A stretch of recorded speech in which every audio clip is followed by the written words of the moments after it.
જય માતાજી મિત્રો, હું આવી ગયો છું આજે શ્રી બાર પૂર્વજ ગોગા મહારાજના મંદિરે. કહેવામાં આવે છે આજથી વર્ષો પહેલાં અહીંયા અકસ્માત થયો હતો અને બે નાના છોકરા મૃત્યુ પામ્યા હતા અને પાણી કરીને એમનું અવસાન થયેલું હતું. એના પછી અહીંયા એક્સિડન્ટ વધી ગયા અને ત્યાં એક મંદિર બનાવવામાં આવ્યું. ત્યારથી એક્સિડન્ટ ઓછા થઈ ગયા અને ત્યાં પ્રસાદ રૂપે અહીંયા પાણીની બોટલ ચડાવવામાં આવે છે. આવું એક જ એવું મંદિર છે કે ત્યાં પાણીની બોટલો ચડે છે અને ઘણાની મનોકામના પૂર્ણ કરે છે અને બધાની બાધાઓ ઘણી પૂર્ણ કરે છે. તો તમે પણ અહીંયા આવતા હો તો એનું એડ્રેસ તમને કહી દઉં. પેલા મંદિર એકવાર તમે જોઈ લો. આ છે શ્રી બાર પૂર્વજ મહારાજનું મંદિર અને ત્યાં પ્રસાદ રૂપે પાણી ચડાવવામાં આવે છે. જોઈ લો મિત્રો, હું પણ ત્યાં ગયો હતો અને તમે પણ અહીંયા આવતા હો તો એકવાર અવશેષ આવજો. એનું એડ્રેસ છે ચાણસમાંથી બેચરાજી હાઈવે ઉપર વડાવલી ગામના જોડે.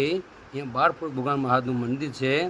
તમે પણ આવો, એકવાર આમના દર્શન કરો અને તમારી પણ કોઈ પણ બાધા હોય અહીંયા બાધા રાખો, તમારી બાધા અવશેષ પૂરી થશે. જય માતાજી, જય શ્રી બાર પૂર્વજ ગોગા મહારાજ.